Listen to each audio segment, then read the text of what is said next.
নমস্কার বন্ধুরা, আমাদের চ্যানেলের আরও একটি নতুন ভিডিওতে তোমাদের সকলকে স্বাগত।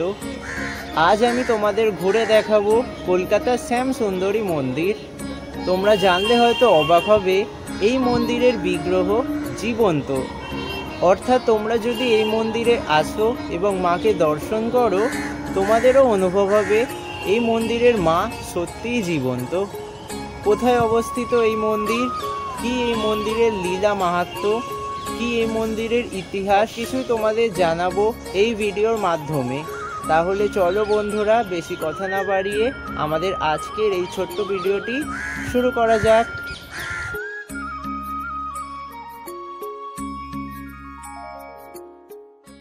শ্যামসুন্দরী মন্দির আসতে হলে তোমাদের সর্বপ্রথম শিয়ালদা স্টেশন আসতে হবে।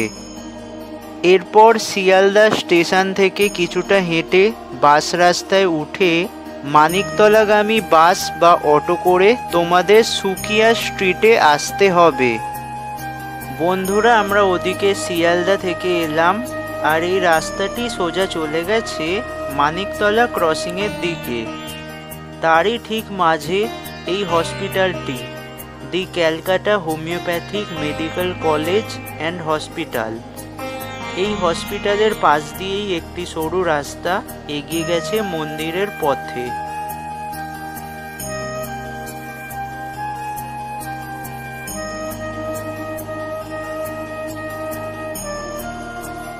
হসপিটালের পাশের রাস্তা দিয়ে 15 পা মতো আসলেই তোমরা দেখতে পাবে একটি সরু গলি।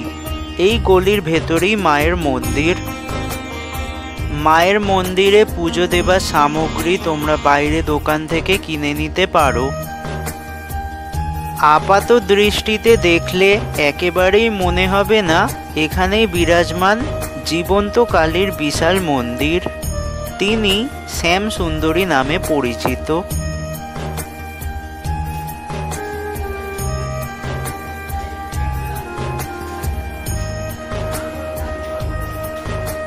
উত্তর কলকাতার এই মন্দির খুব বেশি পুরাতন নয়, বরং সদ্য তৈরি হয়েছে। 2021-এ এই বাড়িতে প্রতিষ্ঠা হয় কালী মূর্তি। লোকমুখে প্রচার পেয়ে শ্যামসুন্দরীর পরিচিতি ছড়িয়েছে দূর দূরান্তে। ভক্তরা প্রতিদিন সকাল 8টা থেকে দুপুর 1টা এবং বিকেল 4টে থেকে সন্ধে 8টা পর্যন্ত মাকে দর্শন করতে পারে। শ্যামসুন্দরীকে ঘিরে প্রচলিত আছে বহু অলৌকিক কাহিনী। এমনই এক ঘটনার কথা বলেন সেবায়েতরা। সে বহুকাল আগের কথা। দিনটি ছিল অমাবস্যা তিথি। মন্দিরের তৎকালীন পূজারী বাজারে গেছিলেন অমাবস্যা পুজোর বাজার করতে। সেই সময় বছর 5-এর একটি মেয়ে তার কাছে খাবার চায়। চাল কলা খেতে চেয়ে সে জানায় 2 দিন ধরে কিছু খায়নি সে।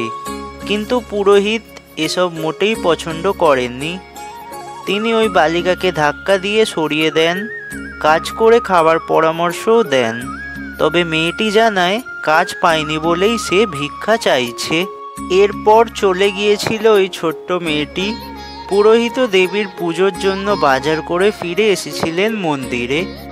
দেবীর ভোগের ব্যবস্থা হয়েছিল।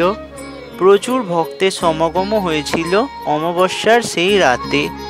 নিয়ম মেনে অন্ধকারেই চলছিল দেবীর আরাধনা। পুজো চলাকালীন পুরোহিত হঠাৎ লক্ষ্য করেন শুধু মহাদেবী শায়িত রয়েছেন, কিন্তু তার ওপর কালী নেই।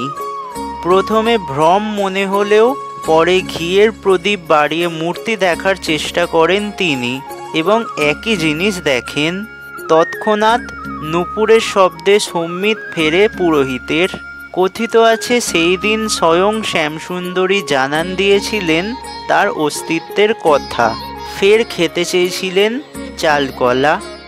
সকালে ছোট্ট মেয়েরূপে যে তিনি খাবার চাইতে এসেছিলেন সে কথাও জানিয়েছিলেন পুরোহিতকে। সেই থেকেই চলছে রীতি, চালকলা দিয়ে শ্যামসুন্দরীর পুজোর আয়োজন আজও হয়ে থাকে।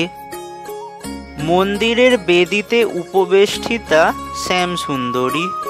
তার গা ঘেঁষে বসে রয়েছেন জগন্নাথ, বলরাম ও সুভদ্রা। তারাই দেবীর সন্তান ও পাহারাদার। শ্যামসুন্দরীর পাশের ঘরেই রয়েছেন ভৈরব।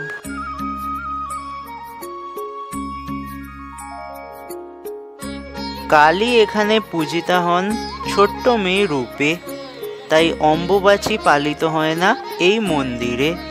বলিরও কোনো রীতি নেই। ভক্তদের বিশ্বাস, কাউকে কখনো খালি হাতে ফিরিয়ে দেন না দেবী। ভক্তের কাতর প্রার্থনায় ঠিক সাড়া দেন তিনি। শ্যামা মা কি আমার কালো রে, শ্যামা মা কি আমার কালো। লোকে বলে কালী কালো, আমার মন তো বলে না কালো রে।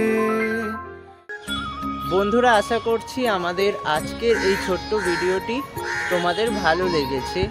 ভিডিওটি ভালো লাগলে লাইক করবে, শেয়ার করবে এবং আমাদের চ্যানেলে যদি নতুন হয়ে থাকো এবং আমাদের কন্টেন্ট যদি তোমাদের ভালো লাগে তাহলে প্লিজ আমাদের চ্যানেলটি সাবস্ক্রাইব করে পাশে থাকবে। দেখা হচ্ছে পরের ভিডিওতে নতুন কোনো টপিক নিয়ে।